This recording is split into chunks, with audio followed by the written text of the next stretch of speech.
परमेश्वर की महिमा करें, परमेश्वर अपनी महिमा हमें दिखाएगा। అందుకోసం మన దేవుని పాటల ద్వారా మహింపరచాలి. तो इसलिए हमें गानों के द्वारा परमेश्वर की महिमा करनी चाहिए। రండి వాక్యాన్ని ధ్యానం చేసుకుందాం. పరిశుద్ధాత్మ దేవుడు మనకు సహాయం చేయను గాక. तो आइए परमेश्वर के वचन पे ध्यान देते हैं। पिता परमेश्वर हमारी सहायता करे। మరి ఎవరైతే ఆ వీడియోలు ఓపెన్ చేయలేదో వాళ్ళు కూడా దయచేసి వీడియోలు ఓపెన్ చేయండి మీకు అవకాశంగా ఉన్నప్పుడు. जिन्होंने अभी वीडियो ओपन नहीं किया है तो कृपा करके वीडियो ऑन करिए अगर आपको मौका मिल गया तो। రెండు వాక్యాన్ని చూసుకుందాం. आइए वचन को देखते हैं। మనం కొన్ని 3 మరి దినాలు మనం ఫలముల గురించి తెలుసుకుంటూ వచ్చాం. तो 3 बार हमने फलों के बारे में सुनते हुए आए थे। ఎందుకంటే దేవుడు మంచి వ్యవసాయకుడని, क्योंकि परमेश्वर अच्छा व्यापारी किसान है। అయితే మనలందరినీ ఆయన నాటాడని, तो हम सबको उन्होंने ही बोया है। అయితే మన పైన మరి నాయకుడిగా యేసుక్రీస్తు ప్రభుల వారిని ఉంచారు. तो हमारे ऊपर एक अगुवाई करने वाला यीशु मसीह को रखा है। అయితే మరి దేవుడు వేసిన తోటలో మనం ఫలములు ఫలించే వారిగా ఉండాలి అనేది దేవుని ఉద్దేశం. तो परमेश्वर का जो बगीचा है उसमें हम फल लाने बनना चाहिए करके परमेश्वर का उद्देश्य है। మన కొత్త నిబంధన వాక్యానుసారంగా చూసుకున్నట్లయితే अगर हम नए नियम के वचनों के अनुसार देखेंगे तो మనకు తెలుసు యోహాను సువార్త 15వ అధ్యాయంలో రాయబడి ఉన్న విషయము. यूहन्ना सुसमाचार 15వ అధ్యాయము 15वें अध्याय ఏం రాయబడి ఉందో మనకు తెలుసు కదా. ఎప్పుడు మనం ధ్యానం చేసుకునే వచనం అది. तो क्या है, हमेशा हम ध्यान करने वाले वचन है। నేను నిజమైన ద్రాక్షావళిని 15 మొదట చూస్తే, నేను నిజమైన ద్రాక్షావళిని, నా తండ్రి వ్యవసాయకుడు. तो 15 का पहला वचन देखेंगे तो सच्ची दाखलता मैं हूँ और मेरा पिता किसान है। అలాగే నాలో ఫలింపని ప్రతి తీగను ఆయన తీసి పారవేయును, ఫలించు ప్రతి తీగ మరి ఎక్కువగా ఫలించాలని దానిలోని పనికిరాని తీగలను తీసివేయును. जो डाली मुझ में है और नहीं फलती उसे वह काट डालता है, और जो फलती है उसे वह छांटता है ताकि और फले। ఇందులోని 8వ వచనం చూస్తే, इसी अध्याय के 8वें वचन में देखेंगे तो మీరు బహుగా ఫలించుట వలన నా తండ్రి మహిమపరచబడును, ఇందువలన మీరు నా శిష్యులు అనబడుదురు. मेरे पिता की महिमा इसी से होती है कि तुम बहुत सा फल लाओ, तब ही तुम मेरे चेले ठहरोगे। ఇక్కడ మనం ఫలించాలి అంటే ఏంటి, మనలో కనిపించాల్సిన ఆ ఫలం ఏంటి అనేది చాలా స్పష్టంగా 3 సార్లు మనం వాక్యం విన్నాం 3 దినాలు. तो यहाँ पे हमें क्या फल लाना चाहिए, किसमें फलवंत होना चाहिए, इसमें हमने 3 बार सुन चुके हैं फलों के बारे में। तो కొంచెమైనా మీరు గ్రహించి ఉంటారని విశ్వసిస్తున్నాను. थोड़ा बहुत तो आपको समझ में आ गया होगा करके मैं विश्वास रखती हूँ। ఆ విధమైన ఫలములు ఫలించాలని దేవుడు, మనం ఫలించటాన్ని బట్టి తండ్రిని దేవుడు మహిమపరచబడతారు అని యేసుక్రీస్తు ప్రభుల వారు చెప్తున్నారు. तो उस महिमा में फल लाओगे करके यीशु मसीह यहाँ पे कहता है। అలాగా మనం ఫలించటం వల్ల తండ్రిని దేవుడు మహిమపరచబడతాడు. हमारे फल लाने से पिता परमेश्वर फलवंत होगा, महिमा पाएगा करके बताया गया है। అయితే లాస్ట్గా నేను మాట్లాడినప్పుడు మీతో చెప్పాను యెషయా గ్రంథం 5వ అధ్యాయం చదవండి అని. तो लास्ट टाइम जब मैंने बात कही थी तब मैंने कहा था यशायाह का ग्रंथ जो है उसमें 5वां अध्याय पढ़िएगा। మరి ఎంతమంది చదివినారో నాకు తెలియదు. तो कितने लोगों ने पढ़ा है मुझे नहीं पता। तो చదివినట్లయితే కొంతమంది మరి కృష్ణవేణి ఆంటీ గారు చేయెత్తారు. దేవునికి స్తోత్రం. ఆ బిడ్డను దేవుడు బాగా ఆశీర్వదించును గాక. तो कृष्णवेणी आंटी ने पढ़ा है तो बहुत परमेश्वर की महिमा हो, उनको आशीर्वाद मिले। మరి దేవుని వైపు మా తరపు నుండి ఇంకా ఫలించు విధంగా దేవుడు దీవించాలని ఆశిస్తున్నాం. तो परमेश्वर की ओर से भी और फलवंत होना है करके आशा रखती हूँ। ఎందుకంటే సందర్భ సహితంగా దేవుడు మనతో మాట్లాడుతున్నప్పుడు संदर्भ लेकर जब परमेश्वर हमसे बात करता है, కొన్ని వాక్యాలు కొన్ని సందర్భాలు మనకు గుర్తు చేస్తాడు. कुछ वचन कुछ संदर्भ हमें परमेश्वर याद दिलाता है। तो సమయం చెప్పుకోవడానికి ఉండదు కాబట్టి చదవండి అని చెప్తాం. तो समय नहीं होता दिखाने का तो हम बताते हैं कि इसको पढ़िएगा करके। तो వెంటనే మన కర్తవ్యం ఏంటంటే ఆశ ఉండాలి, ఆసక్తి ఉండాలి, వెంటనే ఏముంటుందా అని చెప్పి చదవాలి. तो हमें तुरंत एक आशा होनी चाहिए कि क्या होगा उसमें करके हमें पढ़ना चाहिए। तो రండి కనీసం ఎవరైతే చదవలేదు, ఎవరైతే అంటే సుమారుగా ఒక్కడ తప్పితే అందరూ చదవలేదు. तो आइए देखते हैं, ज़्यादातर एक के अलावा किसी ने नहीं पढ़ा है। तो వారి గురించి మరి ఒకసారి మన వాక్యాన్ని ధ్యానం చేసుకుందాం. तो हम उस वचन को एक बार ध्यान करते हैं। 5వ అధ్యాయం యెషయా గ్రంథము यशायाह का 5वां अध्याय 7వ వచనం వరకు చూస్తే 7 तक अगर देखेंगे तो ఇక్కడ ఏం మాట్లాడుతున్నాడు అంటే యెషయా గారు यहाँ पे यशायाह जी क्या बात करते हैं कि ప్రవచనానుసారంగా మాట్లాడుతుంది ఏంటంటే प्रवचन देते हुए क्या बात करते हैं। ఇక్కడ ఏమంటున్నాడు అంటే ఇక్కడ నా ప్రియుని గూర్చి పాడిదని వినుడి, అతని ద్రాక్ష తోటను బట్టి నాకు ఇష్టడైన వారిని గూర్చి పాడిదని వినుడి. సత్తువ భూమి గల కొండ మీద నా ప్రియునికి ఒక ద్రాక్ష తోట ఉండెను. ఆయన దానిని బాగుగా త్రవ్వి రాళ్లను ఏరి అందులో శ్రేష్టమైన తీగలు నాటించెను. దాని మధ్యను బురుజును ఒకటి వేయించి ద్రాక్ష తోటిని తొలిపించెను. ద్రాక్ష పండ్లు ఫలించవలని ఎదురు చూచుచుండెను, కానీ అది కారు ద్రాక్షలు కాచెను. 2 వచనాల వరకు మొదటి నుండి చూద్దాం. तो देखिए पहले से 2 तक। अब मैं अपने प्रिय के लिए और उसकी दाख की बारी के विषय में गीत गाऊंगा। एक अति उपजाऊ टेले पर मेरे प्रिय की एक दाख की बारी थी। उसने उसकी मिट्टी खोदी और उसके पत्थर बीन कर उसमें उत्तम जाति की एक दाखलता लगाई। उसके बगीचे में उसने एक गुम्मट बनाया और दाख रस के लिए एक गुम्मट भी खोदा। तब उसने दाख की आशा की, परंतु उसमें निकम्मे दाखें ही लगी। అంటే ఇక్కడ చూడండి ఏం చెప్తున్నాడంటే, ఇక్కడేమో మరి ద్రాక్ష తోట అంటేనేమో ఇజ్రాయిలీలని, तो यहाँ पे बताया गया है कि दाख की जो बारी है वो इजरायली है। మీకు కావాలంటే 7వ వచనం చూడండి. तो देखिए अगर चाहे तो यहाँ पे 7वें वचन में ఇజ్రాయేలు వంశము సైన్యములకు అధిపతియగు యెహోవా ద్రాక్ష తోట. क्योंकि सेनाओं की यहोवा की दाख की बारी तो इजराइल का घराना है కింద రాస్తాడంటే యూదా మనుషులు ఆయనకి ఇష్టమైన వనము. और उसका प्रिय पौधा यहूदा के लोग हैं। అంటే ఇక్కడ తోటలోని చెట్లు అనగా యూదులు ఇజ్రాయేలీలు, ఒకప్పుడు ఇజ్రాయేలీలు యూదులు కలిసిగానే ఉన్నారు. तो यहाँ पे जो बगीचा है और जो पौधे हैं वो इजरायली और यहूदी लोग, एक समय पे इजरायली और यहूदी मिलके रहते थे। అయితే ఇక్కడ ఏమంటున్నాడంటే, तो यहाँ पे क्या कहता है कि సత్తువు గల భూమి అని మాట్లాడుతా ఉన్నాడు. तो यहाँ पे क्या है, మొదటి వచనములో पहले वचन में क्या लिखा गया है कि సత్తువు గల భూమి గల కొండ మీద నా ప్రియునికి ఒక ద్రాక్ష తోట ఉండెను. तो वहाँ पे है एक अति उपजाऊ टीले पर मेरे प्रिय की एक दाख की बारी थी। అంటే ఏమన్నాడు, సత్తువ అంటే చాలా అంటే మంచి ఫలభరితమైన భూమి. तो मतलब टीला, एक उपजाऊ टीले मतलब एक बहुत अच्छी उपजाऊ देने वाली भूमि है। అయితే దానిలో ద్రాక్ష తోట ఉందట. तो उसमें एक दाख की बारी है। అయితే దానిని బాగుగా త్రవ్వి రాళ్ళు అందులో నుండి వేరేసి మంచి శ్రేష్టమైన తీగ తీసుకొచ్చి నాటాడట. तो वहाँ पे अच्छे से खोद कर और पत्थर जितने भी थे वो सारे बीन कर अच्छे से निकाल कर एक दाख लता लगाई। మొన్న దినాన మనం ఫలముల గురించి వాక్యం విన్న రోజు, तो हम कुछ दिन पहले जब फलों के बारे में वचन सुन रहे थे అప్పుడు మనం మాట్లాడుకున్నాం కూడా ఈ విషయాన్ని గురించి. तो इस विषय के बारे में हमने बात भी करी थी। ఇక్కడ ఏమంటున్నాడు అంటే, तो यहाँ पे क्या कहता है कि సత్తువ గల భూమి పైన ద్రాక్ష తోట ఉంది కొండపైన. అయితే అక్కడున్న రాళ్ళు, ఆ కొండలోని రాళ్ళు అన్ని తీసేసి శ్రేష్టమైన ద్రాక్ష తీగ, మంచి ఫలభరితమైన ద్రాక్ష తీగ తీసుకొచ్చి అక్కడ నాటాడంట. तो यहाँ पे क्या किया उसने, एक उपजाऊ टीले पर प्रिय का जो दाख बारी थी उसमें मिट्टी खोद कर पत्थर बीन कर एक अच्छा श्रेष्ठ दाख लता की एक टहनी लाकर उगा दी। మరి ఎక్కడి నుండి తీసుకొచ్చాడు, तो कहाँ से लेके आया, నాటింది ఎక్కడ, कहाँ पे बोया। చూడండి ఈ విషయం కూడా నేను మామూలుగా చెప్పాను, మీకు ఇప్పుడు కొటేషన్ చూపిస్తాను. तो ये विषय भी मैंने नॉर्मल बताया था, मैं आज आपको कोटेशन बताती हूँ। కీర్తన గ్రంథము 80వ అధ్యాయం 8వ వచనంలో చూస్తే, तो भजन संगीता 80 का 8వ వచనం చూస్తే 8वां वचन देखेंगे तो, నీవు ఐగుప్తులో నుండి ఒక ద్రాక్షావల్లిని తెచ్చితివి, అన్ని జనులను వెళ్ళగొట్టి దానిని నాటితివి. तू मिस्र से एक दाखलता ले आया और अन्य जातियों को निकाल कर उसे लगा दिया। అర్థమైందా?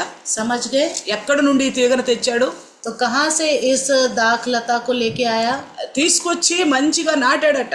लेके आकर बहुत अच्छे से उगाया। అయితే ఏం జరిగింది, तो यहाँ पे क्या हुआ, అయితే అక్కడ ఉన్న రాళ్ళు అవన్నీ కూడా ఏరేసాడట. तो वहाँ जितने भी पत्थर थे उन्हें बीन कर निकाल दिया। ఏరేసిన తర్వాత बीनने के बाद మంచిగా తొట్టి ఒకటి తొలిపించి, तो एक अच्छा सा वहाँ पे मिट्टी खोदी, మంచి తొట్టి తొలిపించి तो वहाँ से अच्छे से मिट्टी खोद कर ఆ ద్రాక్షకు కావలసిన వసవర్తిని అంతా దేవుడు ఏర్పాటు చేశాడు.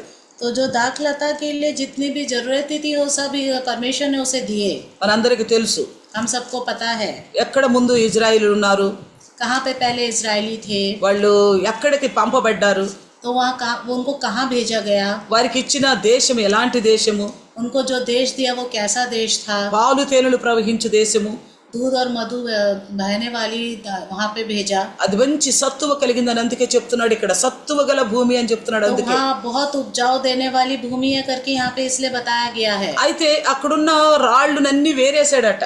तो वहाँ पे जितने भी पत्थर थे वो सब बीन दिए थे। అయితే మనం చూసినప్పుడు పాత నిబంధన గ్రంథం చదువుతున్నప్పుడు जब हम पुराने नियम की पुस्तक को पढ़ते हैं, ఇజ్రాయేలులకు ఆ స్థలం పంచిపెట్టిన తర్వాత जब इजरायलियों को वो जगह दे दी गई थी, అప్పుడు వాళ్ళు ఓన్లీ స్థలాన్ని ఆక్రమించుకోలేదు, उन्होंने खाली जगह को अपने करके नहीं लिया। అక్కడ కొన్ని జాతుల వారు నివసిస్తా ఉన్నారు. तो वहाँ पे कुछ जाति के लोग निवास करते थे। వారందరినీ దేవుడు ఇజ్రాయేలు చేతికి అప్పచెప్పాడు. उन सबको परमेश्वर ने इजरायलियों के हाथों सौंप दिया। వాళ్ళందరినీ హతం చేసి उन सबको दूसरे जातियों के लोग खत्म कर कर, అవే రాళ్ళు వేరి పడేసి అని చెప్తున్నాడు ఇక్కడ. तो वही है कि पत्थरों को बीन कर छान कर निकाल दिया। అయితే తీసుకొచ్చి వాళ్ళని శ్రేష్టమైన తీగగా నాటాడట. तो लेके आकर उनको जो दाखलता थी उसको लाकर, उत्तम जो दाख- उत्तम दाखलता थी उसको लाकर, శ్రేష్టమైన తీగ అని ఎందుకు చెప్తున్నాడు? उत्तम दाखलता क्यों कहता है? ఎందుకంటే సత్తువ గల భూమి అంటే కానాను మంచి ఫలభరితమైన భూమి మనకు తెలుసు. तो उपजाऊ भूमि मतलब जो कानान है वो बहुत उपजाऊ देने वाली भूमि है। మరి శ్రేష్టమైన తీగ అని ఎందుకు చెప్తున్నాడు? अच्छा दाखलता मतलब क्यों कहता है? ఎందుకంటే ఇజ్రాయేలు పట్ల దేవుడుండి దేవుడు చేసిన అద్భుత కార్యములు, దేవుని జనులు వీరు అనే గొప్ప పేరును వాళ్ళకి దయచేశాడు. तो इजरायलियों के द्वारा परमेश्वर ने बहुत महान कार्य किए हैं और उनको दिखाकर कहा गया है कि ये परमेश्वर के बच्चे हैं करके। ప్రపంచమంతా ఇజ్రాయేలు దేవుడే దేవుడు అనే విధంగా చేశాడు. तो पूरी दुनिया कहने के लायक रख करा है कि इजरायलियों का परमेश्वर ही सच्चा परमेश्वर है దేవుని करके। బిడ్డలను చూసినప్పుడు ఇదిగో దేవుడు వాళ్ళతో ఉన్నదాన్ని చూసి तो परमेश्वर के बच्चों को जब देखते हैं वो जैसे रहते हैं, దేవుడు వాళ్ళతోనే ఉన్నాడు అని గ్రహించి परमेश्वर उनके साथ है करके ये स्वीकार कर कर పెద్ద పెద్ద రాజులు కూడా बड़े बड़े राजा भी ఏమన్నారు? వీరి దేవుడే దేవుడు, వీరినే మొక్కండి అన్నారు. इनका परमेश्वर ही सच्चा परमेश्वर है, इनका ही दंडवत कीजिए करके कहा। అంత శ్రేష్టమైన జనాంగంగా ఇజ్రాయెల్ జనాంగాన్ని మార్చాడు. तो इतना श्रेष्ठ जाति है इजरायली लोग करके बताया गया है। అయితే ఆ శ్రేష్టమైన తీగను తీసుకొచ్చి సత్తువ గల భూమిలో నాటాడు. जो अच्छी जो दाखलता है उसको लाकर उस उपजाऊ भूमि में रख दिया। దానికి అవసరమైనవన్నీ కూడా దేవుడు సిద్ధపరిచాడు. तो उसकी जरूरत की सारी चीजों को परमेश्वर ने दिया।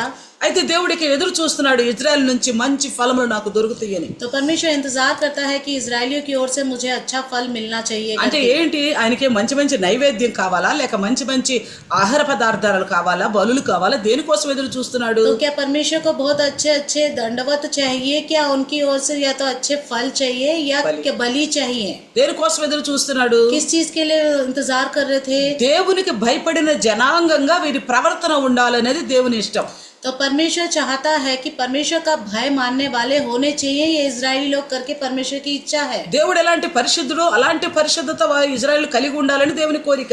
तो परमेश्वर किस तरह से पवित्र है इसी तरह पवित्र होने चाहिए इजरायली लोग करके परमेश्वर की इच्छा है। అందుకోసం దేవుడు ఎదురు చూస్తున్నాడు. इसके लिए परमेश्वर इंतजार करते हैं। అయితే ఏమంటున్నాడు చూడండి, 2వ వచనముల కింద, तो ऐसे दूसरे वचन में क्या कहता है परमेश्वर? యెషయా 5వ అధ్యాయం 2వ వచనముల కింద ఏమన్నాడు? यशायाह के 5:2 में क्या कहता है नीचे? ద్రాక్ష పండ్లు ఫలింపవలనని ఎదురు చూచుచుండెను గాని అది కారు ద్రాక్షలు కాసెను. तब उसने दाख की आशा की परंतु उसमें निकम में दाखें ही लगी। అక్కడ అంటున్నాడు చూడండి, శ్రేష్టమైన ద్రాక్ష తీగను నాటానని చెప్పాడు కదా. तो यहाँ पे बताया था ना कि बहुत एक अच्छी सी दाख लता लाकर लगाई। ఇక్కడ ఇజ్రాయేలు చరిత్ర గురించి దేవుడు బాధపడుతున్న విషయాన్ని, तो इजराइल की चरित्र को लेकर जो परमेश्वर दुख उठाता है उस विषय में, దేవుడు ఆశించినట్లుగా వారిలో పరిశుద్ధత లేని విషయాన్ని, तो जैसा परमेश्वर आशा रखते थे उनके अंदर पवित्रता के विषय में మన యెషయా గ్రంథములో చూస్తాం, हम यशायाह के ग्रंथ में देखते हैं, ఇర్మియా గ్రంథములో చూస్తాం, यिर्मयाह के ग्रंथ में देखते हैं, యెహెజ్కేలులో కూడా దేవుడు చెప్పడం చూస్తాం. यहेजकेल में भी बताया है करके देखते हैं। ఇక్కడ ఇర్మియా 2వ అధ్యాయం 21వ వచనంలో కూడా చూస్తే, तो यिर्मयाह दूसरे अध्याय में 21వ వచనం చూస్తే 31 में देखेंगे तो 21 में देखेंगे तो శ్రేష్టమైన ద్రాక్షావల్లి వంటి దానిగా నేను నిన్ను నాటితిని, కేవలము నెక్కమైన విత్తనము వలని చెట్టు వంటి దానిగా నిన్ను నాటితిని, కానీ జాతిహీనపు ద్రాక్షావల్లి వల్లే నీవెట్లు భ్రష్ట సంతానమైతివి అంటున్నాడు. मैंने तो तुझे उत्तम जाति की दाखलता और उत्तम बीज करके लगाया था, फिर तू क्यों मेरे लिए जंगली दाखलता बन गई? చూడండి ఎంత దేవుడు బాధపడతా ఉన్నాడు. तो देखिए परमेश्वर कितना दुख हो रहा है। ఎందుకు ఇజ్రాయేల్ ఏం చేశారు తర్వాత? तो क्यों ऐसा? पर इजरायलियों ने क्या किया था?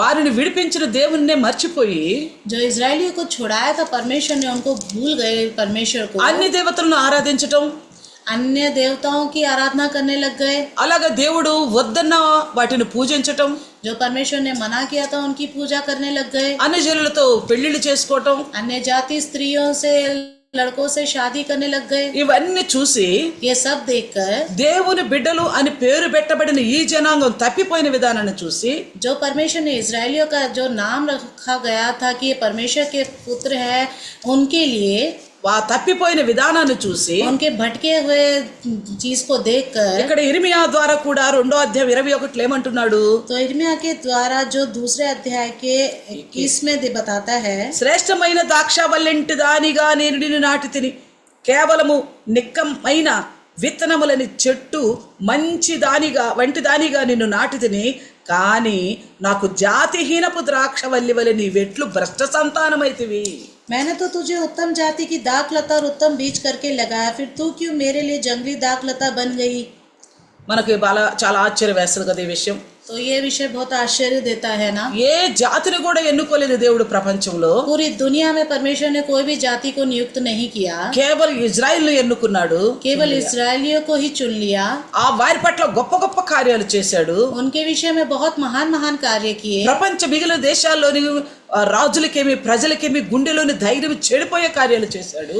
तो पूरे राज्य में, पूरे देश में जो राजा थे उन सब के हृदय को एक तरह से हिला दिया। అలా గొప్ప కార్యాలు అన్యులకు సహితం అర్థమయ్యేలాగా గొప్ప కార్యాలు చేశాడు దేవుడు. इतने महान कार्य किए कि अन्य जाति भी देख कर डर गए। इस तरह के महान कार्य किए थे इजरायलियों के साथ। అయితే వీరిలాగా తప్పిపోవటము మంచిదంటారా? तो इस तरह से भटक जाना क्या अच्छी बात है? ఈ సందర్భంగా దేవుడు మనతో కూడా మాట్లాడుతున్నాడు కదా. इस संदर्भ में परमेश्वर हमसे भी बात करता है మన ना? జీవితంలో ఎన్ని గొప్ప అద్భుత కార్యాలు చేయలేదు దేవుడు. तो हमारी जिंदगी में कितने महान कार्य किए हैं परमेश्वर ने। ఇక్కడ చూడండి యెషయా గ్రంథంలో, तो यहाँ देखिए यशायाह के ग्रंथ में, ఇక్కడ 3వ వచనంలో ఏమంటున్నాడు అంటే, तो यहाँ के 5 के तीसरे में क्या कहता है? 5:3లో 5 के 3 में, కావున యెరూషలేము నివాసులారా, యూదా వారలారా, నా ద్రాక్ష తోట విషయము నాకు న్యాయము తీర్చవలనని మిమ్మల్ని వేడుకొనుచున్నాను. ఎవరిని అడుగుతున్నాడు? तो ये देखिए यहाँ पे, अब है यरूशलेम के निवासी और हे यहूदा के मनुष्यों, मेरे और मेरी दाख की बारी के बीच न्याय करो। किससे कहता है? ఎవరిని అడుగుతున్నాడు? किससे कह रहे అంటే हैं? వీడు కారు ద్రాక్షలు కాయటానికి కారణం ఎవరు? तो ये जो पूरे दाख जो थे, निकम्मे दाख जो लगे हैं, इसका कारण कौन है? ఈ నాటిన తోట మలిదా తప్పు?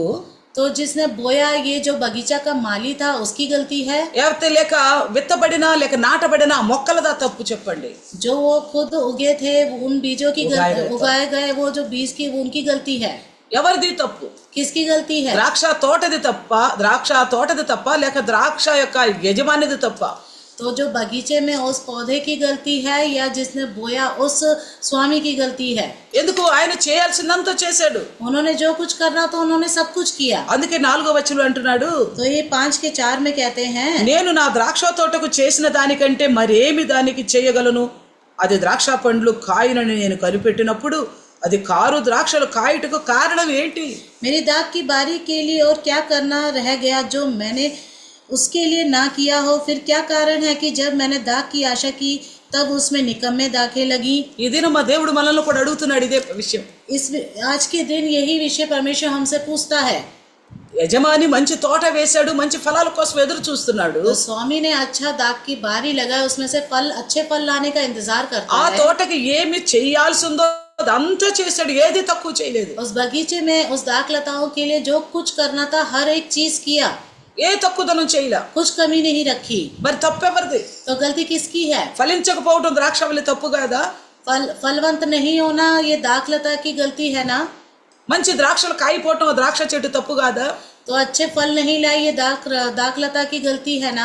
అక్కడ యజమాని తప్పు కాదుగా. तो यहाँ पे तो स्वामी की गलती नहीं है ना? ఆలోచించేయండి ప్రియులారా. सोचिए प्रिय, మనం కూడా ఏ స్థితిలో ఉన్నాం ఒకప్పుడు యేసుక్రీస్తులోనికి రాకమునుపు? तो देखिए हम यीशु मसीह में आने से पहले किस स्थिति में थे? లోకపరమైన పాపంలో మగ్గిపోయిన వారు, तो ये सांसारिक दुनिया के पाप में पूरी तरह से पक चुके थे। అబద్ధాలు झूठ, కొండలు చెప్పుకోవటం, चुगलियां करना, అలాగే వ్యభిచారము, ऐसे ही व्यभिचार करना, అలాగే పురుషులైతే త్రాగుడు, ऐसे ही जो पुरुष लोग हैं वो तो दारू पीते थे, అలాగా నిందలు, అసహ్యమైన కార్యాలు, निंदा करना और गंदी गंदी चीजें करना, దొంగతనాలు చేయటాలు, चोरियां करना, యథేచ్ఛగా పాపంలో కొనసాగుతూ ఉన్నవారు మనం. ऐसे ही बिना डर के पाप में और आगे बढ़ते जाते थे. దేవుడు లేని వారిగా ఉన్నాం మనం కూడా. परमेश्वर नहीं है करके रहते थे, మన ఇష్టానుసారంగా ప్రవర్తించిన వారు, अपनी मर्जी से जिंदगी जीते थे, దేవుని క్రోధం కింద ఉన్నవారు. परमेश्वर के क्रोध के नीचे रहने वाले थे. అయితే దేవుడు ఏం చేశాడు? तो परमेश्वर ने क्या किया? మనల్ని వెతుక్కుంటూ వచ్చాడు. हमें ढूंढते हुए आए.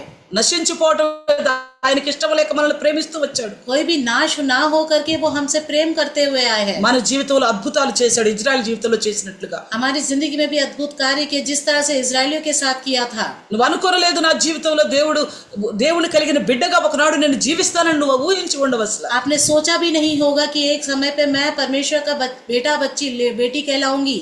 అలాంటి దౌర్భాగ్యమైన స్థితి నుండి, ऐसे गंदी जिंदगी में जब हम रहते थे, దేవుడు మనల్ని ప్రేమించి परमेश्वर ने हमसे प्रेम किया, తన కుమారుని రక్తం ద్వారా మనల్ని పరిశుద్ధపరిచి, अपने इकलौते पुत्र के द्वारा, उनके लहू के द्वारा हमें पवित्र कर తన నిజ స్వాస్థ్యముగా తన సంతానంగా మనల్ని చేసుకుంటే, उसने अपनी निज प्रजा मानकर हमें अपनी संतान जब बनाया. మనం గత దినాల్లో విన్నట్లుగా तो हमने पहले पिछले दिनों में जो सुना था, మనలో నీతి అనేది లేకుండా పోయింది, हमारे अंदर धार्मिकता नहीं रही, మనలో మంచితనం లేకుండా हमारे పోయింది, अंदर अच्छाई नहीं रही, మనలో వెలుగు లేకుండా हमारे పోయింది, अंदर ज्योति नहीं रही, మనలో పరిశుద్ధత లేకుండా हमारे పోయింది, अंदर पवित्रता नहीं మనలో रही, సమాధానం అనేది లేకుండా हमारे పోయింది, अंदर मेल मिलाप नहीं रहा, మారు మనసుకు తగిన ఫలాలే మనలో కనిపించడం లేదు, फिलहाल के योग्य फल नहीं दिख रहे हैं हमारे దేవుని अंदर. కోసం ఫలించాలన్న ఆసక్తి మనకు లేదు, परमेश्वर के लिए फल लाना है करके आशा ही नहीं है हमारे अंदर. నీతిమంతుల్లో తగిన ఫలము లాంటి జీవితం ఉండాలన్న కోరిక లేదు, धर्मी के अंदर जिस तरह से फल होने चाहिए ऐसे फल दिखते ही नहीं है हमारे अंदर. జీవార్థమైన ఫలం మనలో లేదు, जीवन देने वाला फल ही नहीं हमारे अंदर, ఆశీర్వాదం పొందుకునే ఫలం మనలో లేదు.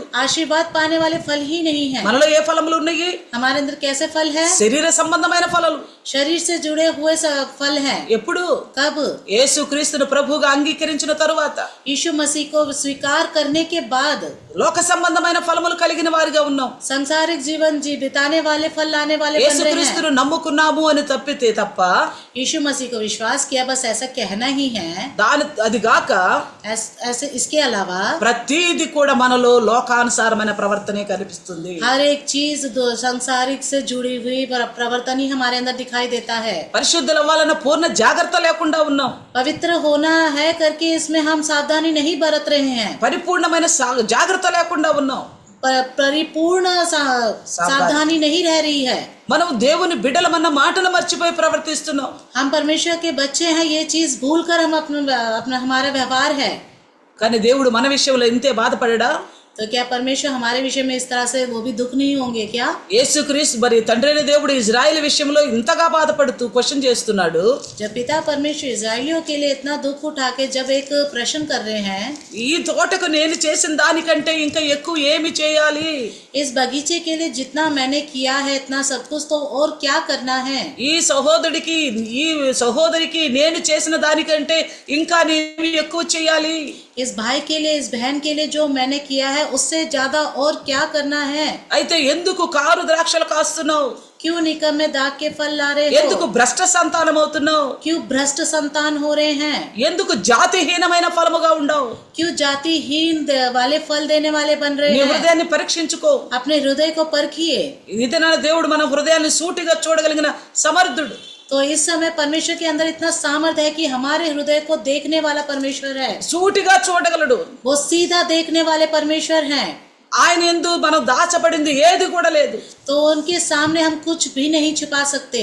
ఈ దినమున మనం దేవునికి ఇష్టానుసారమైన పరిశుద్ధమైన ఓర్పు, ప్రేమ, నేర్పు, సహనము, దీర్ఘశాంతములైన జీవితం జీవిస్తుంటే, इस समय हम परमेश्वर के लिए सहन करने की शक्ति और एक दूसरे से मेल मिलाप, धीरज जब रखते हुए जीते हैं, प्रेम करते हुए, ఒకవేళ అలా లేకుండా బ్రతుకుతుంటే, अगर इस तरह नहीं जी रहे हैं तो, ఒకవేళ ఇంకా లోకపరమైన ఆలోచనలు మనలో ఉంటే, और अभी भी हमारे अंदर संसारिक की सोच विचार हो तो, యవనస్తులేమో యవనేచ్ఛల వైపు పారిపోతూ ఉంటే, तो जवान जो है जवानी के पीछे भागते जा रहे हैं. మరి పెద్దవారైన వాళ్ళు మరి వయసులో ఎలాగో అనుభవం కలిగిన వారు పరిశుద్ధతలో కూడా అలా అనుభవం లేని వారిగా ఉంటే, तो जो जो एक उम्र के हैं, जो जवानों से भी ऊपर है, वो क्या है, वो अभी भी जैसे जीना चाहते हैं, वो अगर परमेश्वर में जिए तो, అలా నడవకపోయినట్లయితే अगर ऐसे नहीं जिएंगे तो, వృద్ధులైన వారు తమ సమయం సమీపించిందని దేవునికి భయపడి లోబడకపోతే, जो बड़े बुजुर्ग जो है अभी भी समय आ गया है और अभी भी परमेश्वर में नहीं आधीन होंगे तो,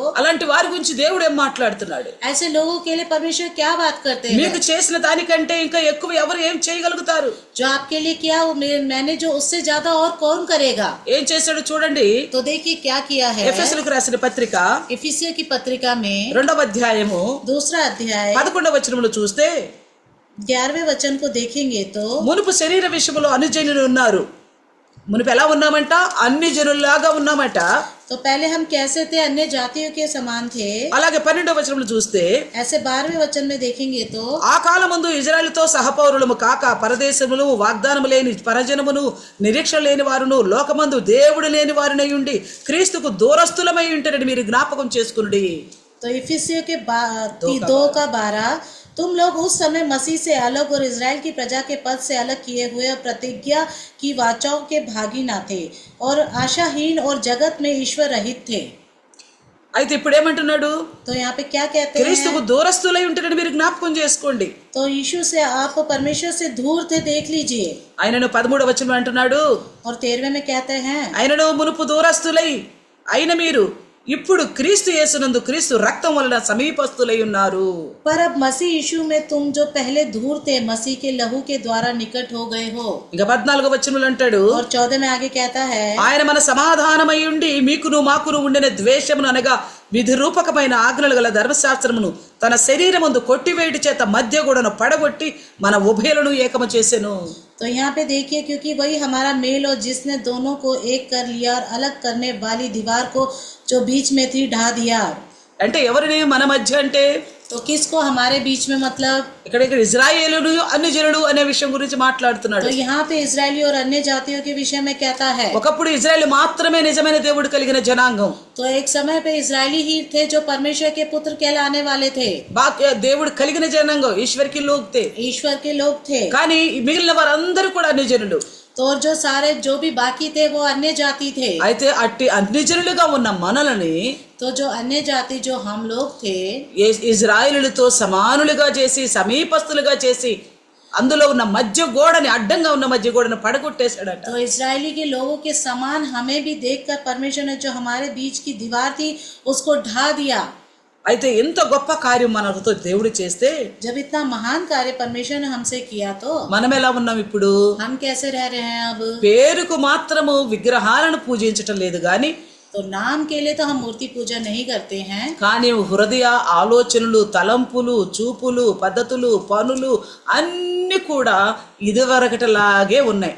तो हमारे सोच विचार, हमारी चाल चलन, हमारा काम करने का तरीका, हमारे हर एक चीज में हमारे सारे दुनियादारी के हैं।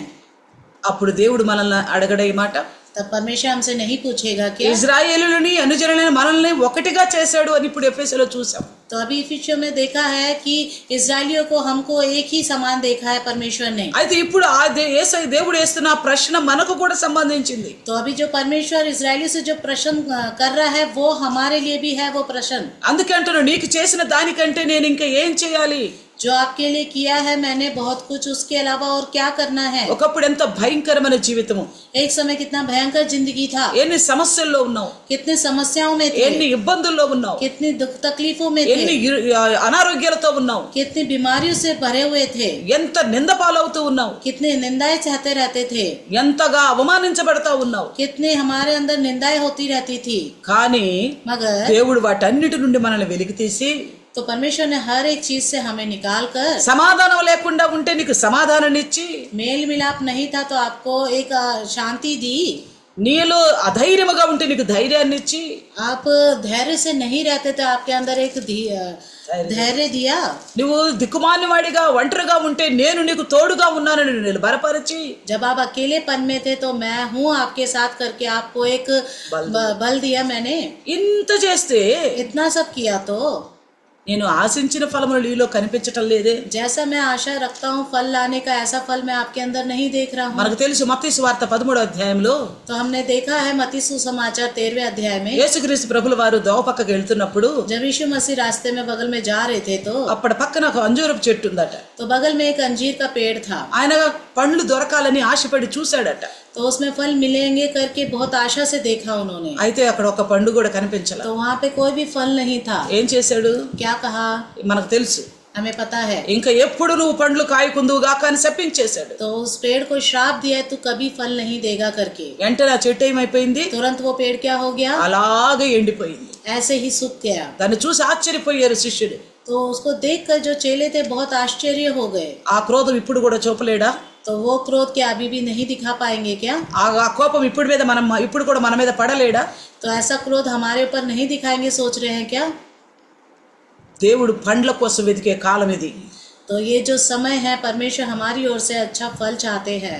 పండ్లనగా పరిశుద్ధమైన జీవితం మనం వింటున్నామే. గత 3 వారాలు విన్నా, 3 రోజులు విన్నా ఆ ఫలములు మనలో కలిగి ఉండాలి. फल मतलब अच्छी पवित्र जिंदगी। वो जो हमने फल सुने हैं वो सारे फल हमारे अंदर होने चाहिए। ఫలించటం దేవుళ్ళు అనుకుంటే फलना मतलब परमेश्वर में करके सोचे तो ఎలా మనం అనుకున్నట్లుగా ఏదో ఇళ్ళు మీద ఇళ్ళు కొనుక్కోవాలి, जैसे हम सोचते हैं कि घरों में घर खरीदना, లేక ఉద్యోగాలు మంచి రావాలి, नहीं तो अच्छी नौकरियां आनी है, లేక మంచి సంబంధాలు మన పిల్లలకు దొరకాలి, नहीं तो बहुत अच्छे रिश्ते हमारे बच्चों के लिए आने चाहिए, మంచి ఆరోగ్యంగా ఉండాలి, नहीं तो बहुत अच्छी तबीयत होनी चाहिए। ఇవన్నీ ఫలించడం కాదండి దేవుని కోసం. ये सब फल लाना है परमेश्वर के लिए मत सोचिएगा। దేవుని కోసం ఫలించడం అంటే దేవుని తత్వమైన మనసు మనకు కలిగి ఉండాలి. परमेश्वर के लिए फल लाना मतलब जैसे परमेश्वर है उसी तरह हमारे अंदर भी फल होने चाहिए। అలాంటి ఫలాలు ఆయన వెతుక్కుంటా వచ్చాడు. ऐसे फल वो ढूंढते हुए आए हैं। అయితే ఆయనకి ఎదురైన ఫలాలు ఎలాంటి ఎదురైనవి? तो उनके सामने जो फल आए हैं वो कैसे फल आए हैं? యెషయాలో అంటున్నాడు కారు ద్రాక్షలు కాసేవేమని. यशायाह में कहते हैं निकम्मे फल आए हैं। ఇర్మీయాలో అంటున్నాడు జాతిహీనపు ద్రాక్షవల్లిలో ఎందుకు అయ్యావు నువ్వు तो అంటున్నాడు. इर्मिया में कहते हैं जातिहीन वाले फल क्यों लेके आए हो? నేను ఐగుప్తు నుండి తెచ్చి నాటితినే. तो मैं तुम्हें मिस्र से लेके आकर मैंने तुम्हें అంటే उगाया। దేవుని లేడు అన్న స్థితిలో, లేక రాయినో రప్పనో చెట్టునో పుట్టనో పక్షినో జంతువునో మనుషులను పూజించే స్థితి నుండి నిన్ను నిజమైన దేవుని వద్దకు తీసుకొచ్చానే. जिस समय परमेश्वर है ही नहीं करके सोचते थे, जिस समय लोग किसी पेड़ को, पौधों को या पक्षी को या जानवर को, जंतु को, किसी मनुष्य को पूजा करने के समय में मैं वहां से तुम्हें लेके आया था। ఇప్పుడు నా కోసం నువ్వు ఫలించొద్దా?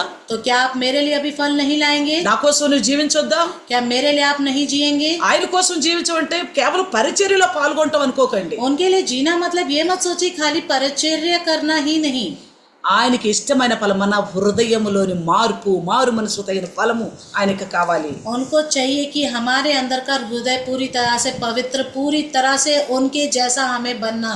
అందుకే ఏ ద్రాక్ష చెట్టు ఓ తోట అయితే ఫలించలేదు, तो देखिए जो दाखरस के जो बगीचा है वो फल नहीं लेके आया।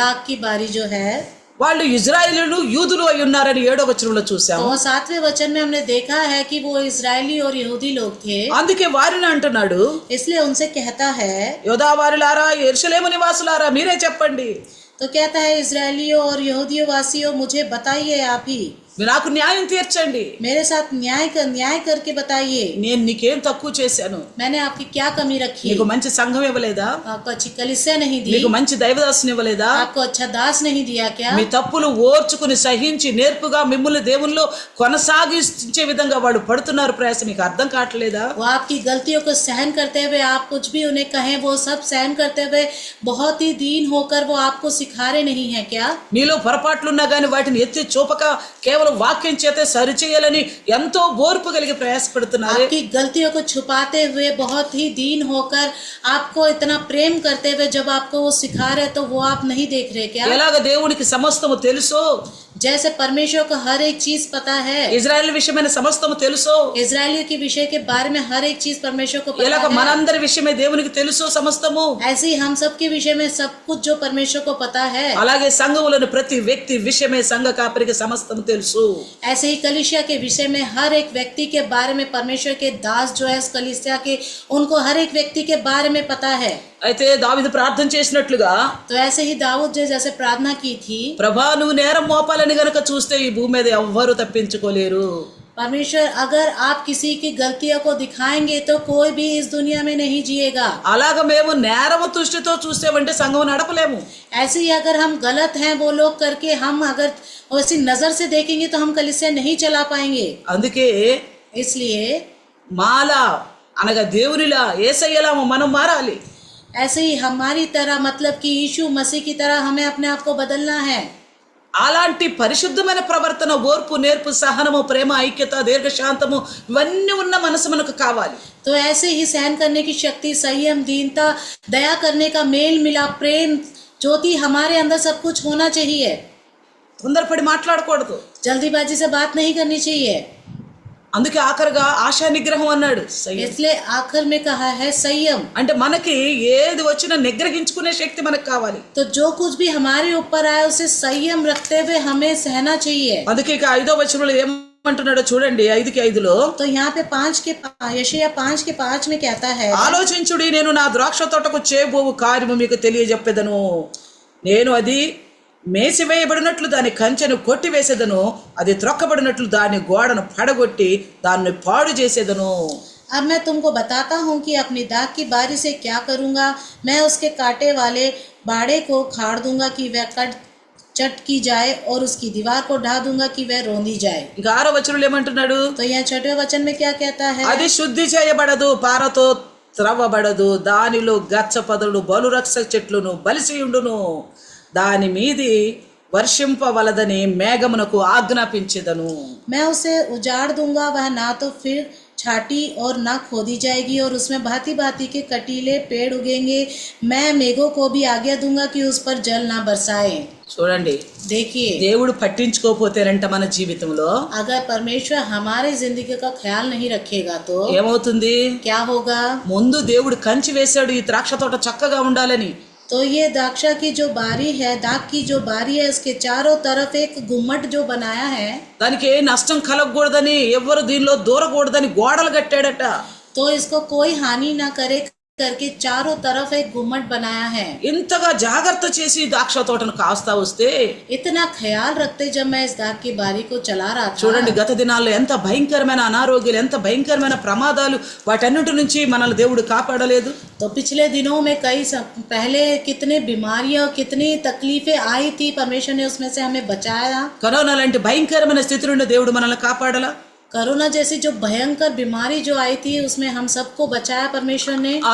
ఈ రోజుల్లో ఎంత భయంకరమైన యాక్సిడెంట్లు జరుగుతున్నాయి, అగ్ని ప్రమాదాలు జరుగుతూ ఉన్నాయి, వీటన్ని నుంచి దేవుడు మనల్ని కాపాడలేదు. तो आज कल के समय में कितने बड़े बड़े एक्सीडेंट हो रहे, कितने भयंकर अग्नि लग जा रही है कहीं पे भी, और उन सब से भी हमें परमेश्वर बचा रहा है। ఇంతగా దేవుడు మనల్ని కాపాడుతూ వస్తూ ఉంటే इतना ही परमेश्वर हमें इतना करके हमें जब बचा रहा ఆయన है, దేవుని మేలును గుర్తు చేసుకోలేక फिर भी परमेश्वर के किए हुए कार्य को याद न रखते हुए దేవునికి ఇష్టానుసారమైన ఫలం మన హృదయంలోనే మార్పు, परमेश्वर की इच्छा वाले फल, जो हमारे हृदय को बदलने वाला फल, పరిశుద్ధులే కాదు పాపులను కూడా ప్రేమించే మనసు, पवित्र लोगों को ही नहीं पापियों को प्रेम करने वाला मन, అలాగే అందరిని సమానముగా చూడగలిగిన మనసు, तो हर किसी को एक ही समान देखने वाला मन, ఎవరి మీద కూడా క్రోధం ఉంచుకొని మనసు, किसी के ऊपर भी क्रोध ना रखने वाला मन, శత్రువులను సైతం ప్రేమించమనగలిగే మనసు, शत्रुओं को भी प्रेम करने वाला मन। ఇది మనకు ఉండాల్సిన కర్తవ్యం కాదా? तो ये हमारे अंदर होने का कर्तव्य नहीं है क्या? అలాంటి ఫలములు కాదా మనం ఫలించాల్సింది? ऐसे फल क्या नहीं लाने के हमें?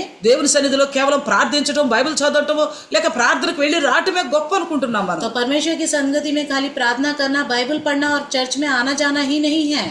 మన జీవితం దేవునికి ఇష్టానుసారమైన మార్చుకోవటమైన ఫలవంతమైన జీవితం అని మనకు తెలిసి ఉండాలి. तो हमें यह पता रहना चाहिए कि हमारी जिंदगी जो है परमेश्वर की इच्छा के अनुसार बदलने वाली होनी चाहिए। ఇప్పటి వరకు మన జీవితంలో దేవుడు ఎన్నోకమైన ఆశీర్వాదాలు కుమ్మరించి ఉండొచ్చు. तो अभी तक परमेश्वर ने कितने आशीर्वादों की एक बारिश हमारे ऊपर कर दी होगी। మనం ఊహించి ఉండము, అలా మేళ్లు జరుపుకుంటూ పోతా ఉన్నాయి మన జీవితంలో. हमने सोचा भी नहीं होगा इतने अच्छे अच्छे अद्भुत कार्य परमेश्वर ने हमारे जीवन में किए हैं। అయితే అలా ఆశీర్వాదానికి సూచనగా చెప్పబడుతున్న మేఘముల విషయమే మాట్లాడుతున్నాడు ఇక్కడ. तो आशीर्वाद की जो चिन्ह के और पर यहाँ पे मेघों के बारे में बताया है ఇక परमेश्वर ने। వర్షం పొద్దని నేను ఆజ్ఞాపిస్తాను. और मेघों को बोला है कि वो और ना बरसे। వర్షం పడపోతే ఏమవుతుంది? अगर बारिश ना हो तो क्या होगा? మంచిగా ద్రాక్ష తోటని యజమాని మంచిగా తన కావాల్సిన విధంగా కాపుగా అయిపోతే ఏమవుతుంది? जो दाग की बारी के अगर उसके ख्याल नहीं रखेगा वो स्वामी तो क्या होगा? మన మీద ఉన్న ఆశీర్వాదాలన్నీ తొలగిపోతాయి. तो हमारे ऊपर जो आशीर्वाद है वो सारे हट जाएंगे. ఇక ప్రతిదీ సాతానుడు మన జీవితంలో విజృంభిస్తాడు. तो हर एक समय शैतान हमारे ऊपर आक्रमण करने लगेगा. మనకు మేలు అంటూ జరిగేది ఏది ఉండదు. हमारे साथ भलाई होने वाली एक भी चीज नहीं होगी. మనం అంత భయపడే వారిగా ఒంటరి వారి అయిపోతాం. हम इतने डरपोक हो जाएंगे और बिल्कुल अकेले हो जाएंगे. దేవుడు మనతో మాట్లాడుతున్నాడు. परमेश्वर हमसे बात करता है. వారిని ఇజ్రాయేలుని మనల్ని కూడా ఏకముగా చేశాడని ఎఫెసీలో విన్నాం. उनको और इजरायलियों को और हमको पूरा एक समान देखा है करके हमने इफिसियों में पढ़ा है. అయితే ఆ ఇజ్రాయేలుతో మాట్లాడుతున్న దేవుడు ఈ దినం ఆత్మీయ ఇజ్రాయేలులైన మనతో మాట్లాడుతున్నాడు. तो उन इजरायली लोगों से बात करने वाला परमेश्वर जो आत्मिक रूप से हम भी इजरायली हैं हमसे भी बात करता है. అయితే మన కర్తవ్యం ఏంటి? तो हमारा कर्तव्य क्या है? ఏం చేయాలని ఇష్టపడుతున్నాను చెప్పండి. क्या करने का इच्छा रखते हैं? ఈ దినం వాక్యం విన్నాం. आज के दिन वचन सुना है. ఇప్పుడు మన ఆలోచన ఎలా ఉండాలి? तो हमारे सोच विचार कैसी होनी चाहिए? నాకు నేను పరీక్షించుకోవాలి అన్న తలంపు కలుగుతుందా? मुझे अपने आप को परखना चाहिए करके ऐसी सोच आती है? నా ఆలోచనలు, తలంపులు, నా వ్యవహారం, నా పద్ధతులు, నా అలవాట్లన్నీ మార్చుకోవాలని ఆసక్తి కలుగుతుందా? तो मेरी सोच और मेरे चाल चलन हर एक चीजों को मुझे बदलना चाहिए करके ये सोच आता है? రావాలి. आना चाहिए. లేకపోతే దేవుని కాపుదల మన నుండి తొలగిపోతుంది. नहीं तो परमेश्वर जो हमारा ख्याल रखता है वो सब हमसे हट जाएगा. దేవుని మనస్తత్వమైన మనసు ఏదైతే మనకు లేకపోక మనకు బాధపడుతున్నామో, जो परमेश्वर का मन हमारे अंदर नहीं है करके हम जो दुख हो रहे हैं ఆ విషయమై ప్రార్థించే వారిగా ఉండాలి. उस विषय में प्रार्थना करने वाले बनने चाहिए. నీలా ఉండాలయ్యా, నీలా జీవించాలయ్యా అని కోరుకోవాలా. आपकी तरह रहना है, आपकी तरह जिंदगी बिताना है करके हमें आशा रखनी ఇక్కడ चाहिए. చూడండి, కీర్తన గ్రంథం మనం 80వ అధ్యాయం చూసాం. तो यहाँ पे हमने भजन संगीता 80 अध्याय को देखा है. ఇక్కడ ఏమంటున్నాడో చూడండి. तो यहाँ पे क्या कहता है देखिए. 12-14 వచనాలు చూస్తే 80లో 12 और 14 देखेंगे 80 के. ఇక్కడ ఏమంటున్నాడు, త్రోవను నడుచు వారందో దాని అంటే మనకు అది కాదు, కానీ ఇక్కడ మనకి ఇంకా కావాల్సిన విషయం ఏంటంటే यहाँ पे हमें जो विषय चाहिए చూడండి 12-14 చూస్తేనేమో 12 और 14 देखेंगे तो ఇక్కడ ఇది ఆసాపు రాసిన కీర్తనగా మనకు కనిపిస్తుంది. तो यहाँ पे आसाप लिखने वाला भजन संगीता है करके पता चलता है. అయితే ఆయన ఇప్పుడు పశ్చాత్తాపంతో ప్రార్థన చేస్తూ ఈ కీర్తన రాస్తున్నాడు. तो इन्होंने पश्चाताप करते हुए इस भजन संगीता को लिखा है करके बताया गया है. ఏమంటున్నాడు? तो यहाँ पे क्या कहता है 14వ వచనంలో 14 वचन में, సైన్యములకు అధిపతి దేవా ఆకాశము నుండి మరలా చూడుము, ఈ ద్రాక్షావల్లిని దృష్టించుము. हे सेनाओं के परमेश्वर फिर आ, स्वर्ग से ध्यान देकर देख और इस दाखलता की सूधी ले. ఎందుకంటే దేవుడు పట్టించుకోపోవటం వల్ల ద్రాక్ష చెట్టు వల్లి ఆ ద్రాక్ష తోట ఏమైపోయింది? इसे परमेश्वर ने ख्याल नहीं किया इनका, तो वो दाखलता के जो बगीचा है वो क्या हो गया? అన్ని ముళ్ళ పొదలు వచ్చేసినాయి. सब में कांटे आ गए हैं. అన్ని చెడ్డవే ఫలిస్తా ఉన్నాయి. सब खराब ही फल ला रहे हैं. దేవుడు దాని మీద కాపుదల పెట్టినప్పుడు, దృష్టి పెట్టినప్పుడు మంచిగా ఉందంతా. जब परमेश्वर उसका ख्याल रख रहा था, उस पे पूरे आंख अपनी उसी तरफ रखता था, तो बहुत अच्छे से फल लाता था. ఎప్పుడైతే దేవునికి ఇష్టమైన ఫలం ఫలించలేదో తన దృష్టి తొలగించి వేశాడు. तब जबकि परमेश्वर देखा कि उसमें निकम्मे फल आ रहे हैं, तो परमेश्वर ने उसका ख्याल रखना छोड़ दिया. వర్షం కురిపించడం కూడా ఆపివేశాడు. बारिश आना भी छोड़ दिया. అలాగే చుట్టుపక్కల ఉన్న గోడను పగలగొట్టేశాడు. तो चारों तरफ की जो दीवार थी उसको भी तोड़ डाला. ఈ దేవుడు పట్టించుకోవటంలా. और परमेश्वर नहीं ध्यान रख रहा అందుకే है. ఇక్కడ ఆసాపు ప్రలాపిస్తూ ఏడుస్తున్నాడు. तो यहाँ पे आसाप जो है रोते हुए विनती प्रार्थना करता है. ఒక్కసారి ద్రాక్షావల్లి వైపు దృష్టి ఉంచు ప్రభు అని ప్రార్థన చేస్తున్నాడు. फिर से एक बार अपनी दृष्टि करो उस दाखलता की तरफ. మనము సమయం ఉండగా ఇలాంటి ప్రార్థన చేయాలి ప్రియులారా. तो समय पर हमें इस तरह की प्रार्थना करनी चाहिए. అలా చేయకపోతే గనక దేవుని కృప నుండి దూరం అయిపోతాం. अगर ऐसा नहीं करेंगे तो परमेश्वर की कृपा से दूर हो ఆయన जाएंगे. ఆశీర్వాదాల నుండి తొలగిపోతాం. उनकी आशीर्वाद से दूर हो जाएंगे. ఆయన కాపుదల నుండి తొలగిపోతాం. उनका जो हमारा ख्याल रखता था उस चीज से दूर हो जाएंगे. ఇంకా ఏమంటున్నాడు చూడండి, ఎలా విన్నవించుకుంటున్నాడో చూడండి. तो यहाँ 15వ से వచనం. देखिए 15 के में कैसे विनती करता है. కీర్తన 80:15 అంటున్నాడు, भजन संगीता के 80 के 15 में कहता है, నీ కుడి చేయి నాటిన మొక్కను కాయము, నీ కొరకు నీవు ఏర్పరచుకున్న కొమ్మను కాయము, అది అగ్ని చేత కాల్చబడి ఉన్నది, నరకబడి ఉన్నది. నీ కోప దృష్టి వలన జనులు క్షీణించుచున్నారు. నీ కుడి చేతి మనిషిని తోడుగాను, నీ కొరకై నువ్వు ఏర్పరచుకున్న నరుని తోడుగాను నీ బాహుబలముడును గాక.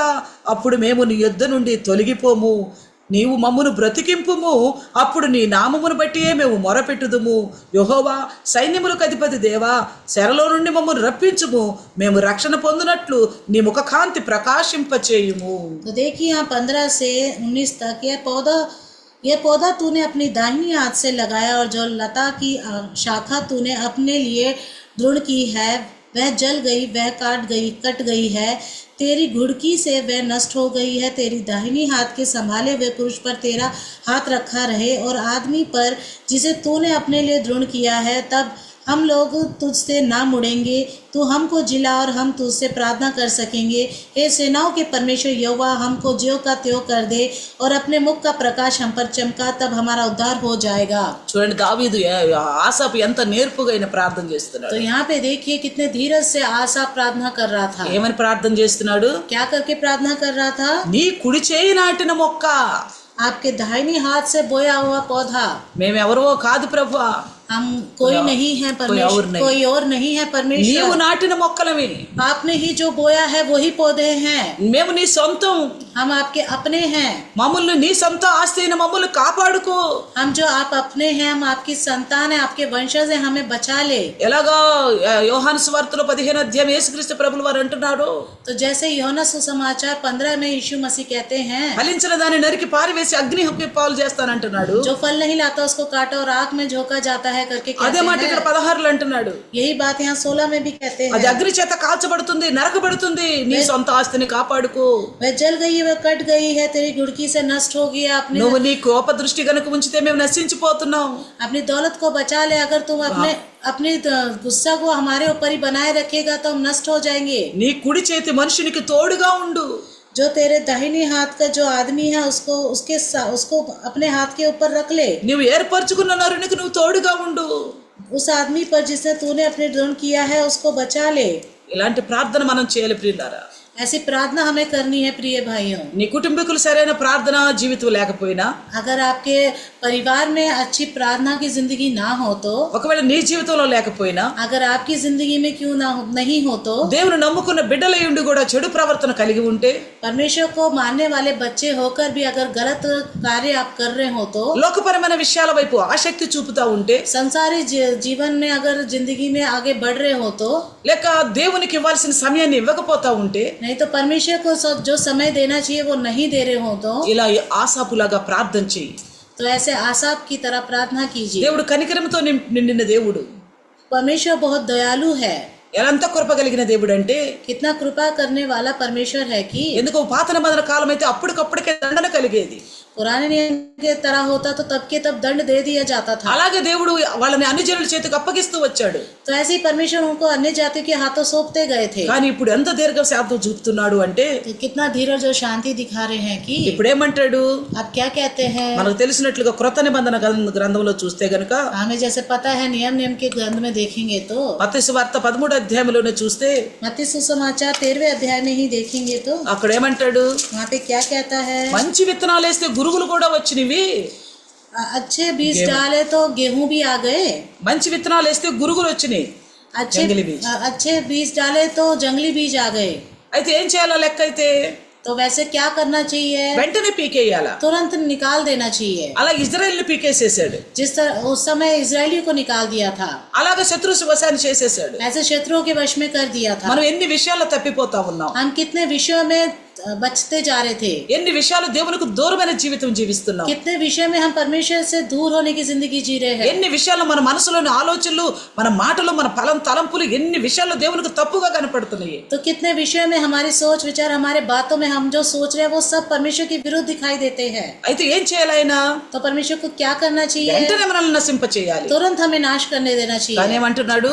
तो वो क्या कहते हैं? గురుగులు కనపడ్డా గానీ वहाँ पे जंगली बीज भी दिखाई दिए, పర్వాలేదు, ఉండని అలాగే कोई बात नहीं, रहने दो, చూద్దాం, देखते हैं, ఎదగని, बढ़ने दो।